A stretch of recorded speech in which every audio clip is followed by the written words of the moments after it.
ನಾನು ಮಂಜುಗೆ ಹೊಟ್ಟೆ ಹಸುವು ಅಂತ ಹೇಳಿದ್ದಕ್ಕೆ ತೆಂಗಿನಕಾಯ್ದು ಒಂದು ಮೊಳಕೆ ಬಂದಿರೋ ತೆಂಗಿನಕಾಯಿನ ಕಿತ್ತು ಕೊಡ್ತಾ ಇದ್ದಾರೆ. ಓಪನ್ ಮಾಡಬೇಕು, ಇದನ್ನು ಓಪನ್ ಮಾಡಿಬಿಟ್ಟು ಇದರ ನಂತರ ಹೊಡಿಬೇಕು. ಕಾಯಿ ಒಳಗಡೆ ಇರುತ್ತೆ. ತಿಂತಿರ್ತಾರ ಯಾವಾಗಲೂ? ಸಿಕ್ಕಾಪಟ್ಟೆ ತಿಂದಿದ್ದೀವಿ. ಹೌದಾ? ತುಂಬ ತಿಂದಿದ್ದೀವಿ. Okay, super. ಬನ್ನಿ ಹೋಗೋಣ, ಹೆಂಗಿರುತ್ತೆ ಟೇಸ್ಟ್ ಮಾಡಿ ನೋಡೋಣ.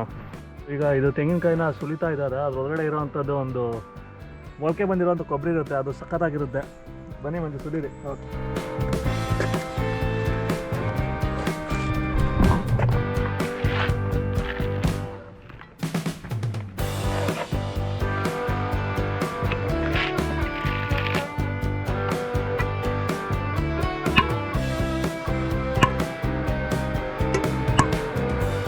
ಇದು ಏನು ಹೇಳ್ತೀರಾ ಇದಕ್ಕೆ?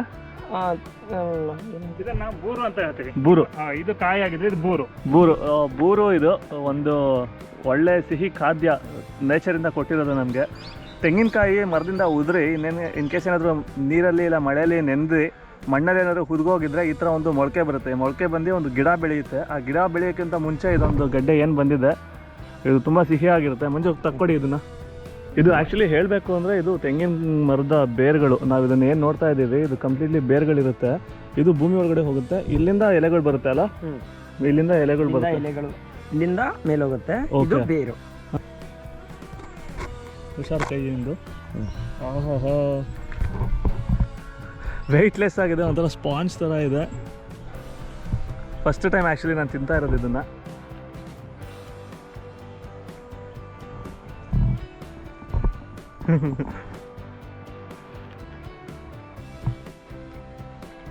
ಒಂಥರ ಸ್ಪಾಂಜು ತಿಂದಂಗೆ ಅನಿಸ್ತಾ ಇದೆ. ಸ್ವಲ್ಪ ಟೇಸ್ಟ್ಲೆಸ್ ಥರ ಅನಿಸಿದೆ, ಬಟ್ ಕೊನೆಯಲ್ಲಿ ಒಂಥರ ಎಳ್ನೀರು ತಿನ್ನೋ ಥರ ಒಂದು ಫ್ಲೇವರ್ ಬರ್ತಾ ಇದೆ. ತುಂಬ ತಿಂದಿದ್ದೀರಾ ಇದನ್ನೆಲ್ಲ? ತುಂಬ ಅಂದರೆ ತುಂಬ. ನಮ್ಮದು ಬಿಟ್ಟು ನಾವು ಬೇರೆ ಕದ್ದು ತಿಂದಿರೋದೇ ಅಂದರೆ ಟೇಸ್ಟ್ ಇದೆ ಅಲ್ಲ ತುಂಬ. ಅಂದರೆ ಶಾಲೆಯಿಂದ ಬರ್ಬೇಕಾದ್ರೆ ಒಂದೊಂದ್ಸಲ ಕದ್ದು ತಿಂದಿದ್ದಿದೆ. ಮತ್ತೆ ಇಲ್ಲಿ ಊರಲ್ಲೇ ತುಂಬಾ ಕದ್ದು ತಿಂದಿದ್ದಿದೆ. ಅಂದ್ರೆ ಬೇರೆಯವ್ರ ತೋಟದಲ್ಲಿ ಹೋಗ್ಕೊಂಡು ಅದನ್ನ ಕದ್ದಿ ಸಿಕ್ಕಾಕೊಂಡ್ ಬಿದ್ಕೊಂಡು ಹೊಡ್ತಾ ಅದೆಲ್ಲ ಇದೆ. ಅವರು ಬೇರೆಯವ್ರದ್ದು ಮರಗಳಲ್ಲಿ ತೆಂಗಿನಕಾಯಿ ಕೆಳಗಡೆ ಬಿದ್ದಿರೋದು ಹಾಕೊಂಡು ತಿಂತಾ ಇದ್ವಿ ಸ್ಕೂಲಿಂದ ಬರುವಾಗೆಲ್ಲ.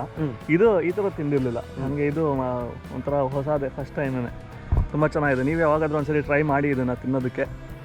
ಮಂಜು ಒಳ್ಳೆ ಡ್ಯಾನ್ಸರ್ ಅಂತ ಎಲ್ಲರಿಗೂ ಗೊತ್ತಿದೆ. ಮಂಜು ನಂಗೆ ಒಂದೇ ಒಂದು ಸ್ಟೆಪ್ ಮಾಡಿ ತೋರಿಸಿ ಮಂಜು, ನೋಡ್ಬೇಕು ಅನ್ನಿಸ್ತಾ ಇದೆ. ಸಾಂಗ್ ಏನೋ ಪ್ಲೇ ಮಾಡಬೇಕಾ? ಇಲ್ಲ,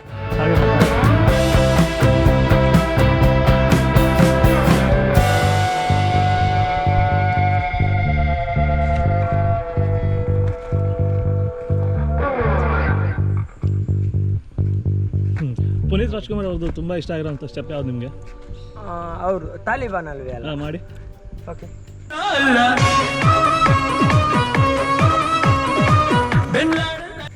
ಅಷ್ಟೇನಾ? ನನಗೂ ಒಂದು ಸ್ಟೆಪ್ ಹೇಳ್ಕೊಡಿ, ಹಾಗೆ ಹೇಳ್ಕೊಳ್ಳಿ. ಮಂಜು ಹತ್ರ ಈಗ ಒಂದು ಸ್ಟೆಪ್ ಕಲಿತಾ ಇದ್ದೀನಿ. ನನಗೊಂದು ಈಸಿ ಆಗಿರೋಂಥ ಸ್ಟೆಪ್ ಹೇಳ್ಕೊಡಿ. ಹೇಳ್ಬೋದು. ಓಕೆನಾ? ನಾನು ಡ್ಯಾನ್ಸ್ ಬರೋದಿಲ್ಲ, ಸುಮ್ಮನೆ ನಾನು ನಿಮ್ಮನ್ನು ನೋಡಿ ಏನಾದರೂ ಮಾಡೋಣ ಅನ್ನಿಸ್ತದೆ. ಒಂದು ಸ್ಟೆಪ್ ಕಲ್ತ್ಕೊಳ್ಳೋಣ.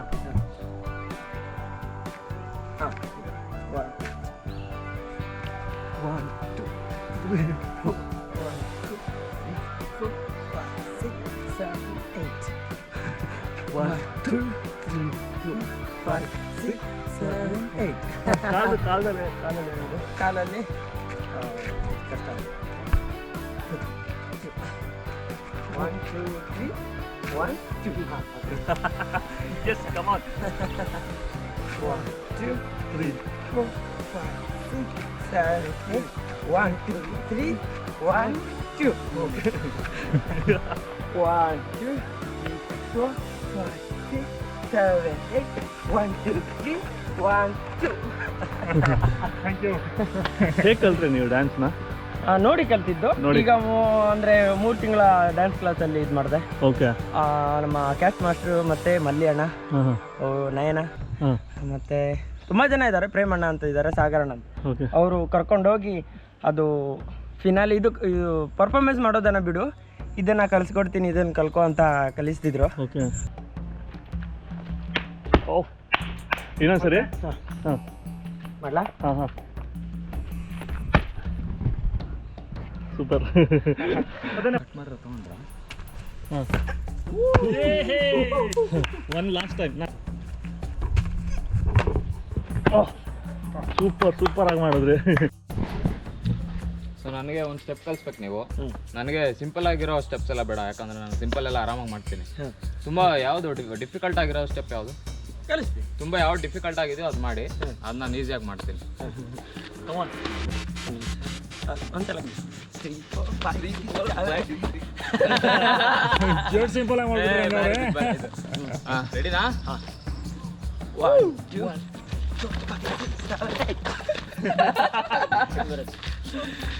ಸುಮ್ಮನೆ ತಮಾಷೆ ಮಾಡಿದ್ದು. ಪಾಪ ಇವರು ತುಂಬ ವರ್ಷಗಳ ಕಾಲ ಪ್ರಾಕ್ಟೀಸ್ ಮಾಡಿರ್ತಾರೆ. ನಾವು ಹೇಳ್ದಷ್ಟೆಲ್ಲ ಬುಡೆ ಬಿಟ್ಟಷ್ಟೆಲ್ಲ ಈಸಿ ಎಲ್ಲ ಸ್ಟೆಪ್ಸ್. ಅದು ತುಂಬ ಥ್ಯಾಂಕ್ ಯು, ಸಕ್ಕತ್ತಾಗಿ ಮಾಡಿದ್ರಿ. ಅದು ಗುರುಗಳಿಲ್ದೆ ಕಲ್ತಿರೋದು, ಅವರು ನೋಡಿ ಕಲ್ತಿರೋದು. ಅವ್ರೆ ಪ್ರಕೃತಿ ಎಷ್ಟು ಸುಂದರವಾಗಿದೆ ಅಂದರೆ, ಇನ್ನೇನು ಸನ್ಸೆಟ್ ಆಗ್ತಾ ಇದೆ ನೋಡಿ, ಅಲ್ಲಿ ಬೆಟ್ಟಗಳ ನಡುವೆ ಒಂದು ಸನ್ಸೆಟ್ ಆಗುವಂಥ ಜಾಗ ಇದು. ಈ ಕಡೆ ಸುತ್ತಾನು ಬೆಟ್ಟ ಇದೆ, ಅಲ್ಲಿ ಬೆಟ್ಟದ ಮೇಲೊಂದು ಮನೆಯ ಮಾಡಿ.